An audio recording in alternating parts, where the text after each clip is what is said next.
Darnovsky speaks and writes widely on the politics of human biotechnology, focusing on their social justice and public interest implications. What work do you guys do, and what do you care about? Yeah. Okay, well, let's see. So let me first just run down some of the issues that we take on so you get a sense of the range. We do work on assisted reproductive technologies, and David told me that you saw made in India, so commercial surrogacy is one of the issues that we're concerned about, women's health, exploitation of surrogates, also the commercial nature of egg retrieval. We're also very interested in the problem of sex selection, social sex selection, and with new technologies that exist or are being developed for selecting other kinds of traits in future generations.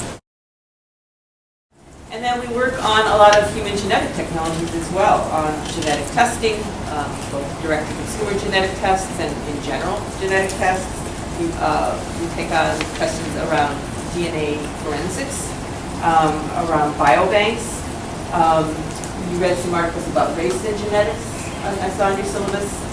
We have looked at race-specific drugs, at ancestry testing, and in general at the problem of this resurgence of ideas about race as a strictly biological category. And then we also got our start looking at some of these more extreme future technologies like inheritable genetic modification, or designer baby technology as the media calls it, and reproductive human cloning, and a number of other issues. We sometimes are using the word biopolitics at this point to describe the challenges and the concerns and also the opportunities that these powerful human genetic and reproductive technologies pose for us as a society. And we are hoping that we are recommending that these challenges and questions be approached with a perspective that really is grounded in values of social justice and human rights and ecological integrity and the common good and democratic governance. Let's start with traits and sex selection. Okay, so some of the worst sex ratios are found in the wealthier urban areas of India. And also, sex selection is happening not just in Asia, but also in the United States. In the United States, in addition to sex-selective abortion, we have high-tech methods of sex selection, including states, and people are coming from all over the world to have sex selection, because in many countries, including many European countries, Canada, Australia, sex selection is actually prohibited unless there's a medical reason for it.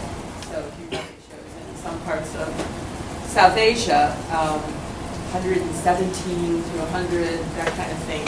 And they've estimated that there are 160 million missing girls and women who would have been born had sex selection not taken place. So that gives you a sense of the size of the problem. It is huge.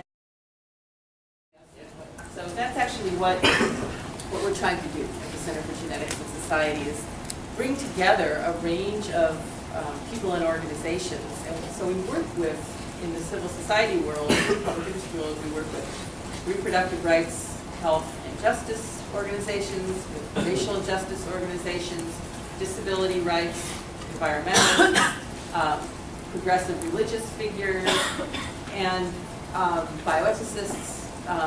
So bringing together a range of constituencies, including those, and also we work with scholars, public intellectual people who are working in universities and who would like to be engaged with public education, with public policy. And we see it, and we hope it will be kind of a nascent movement, that we are at the stage right now with these issues around human biotechnologies that the environmental movement was in the 60s, say, before Rachel Carson or before the first Earth Day. And I think what that means for people of your age groups, is that I really do think there's going to be growing interest in these issues, that there are going to be opportunities both in the policy world, in the academic world, in the public interest world, to get involved if these are issues that, capture you, that catch your imagination.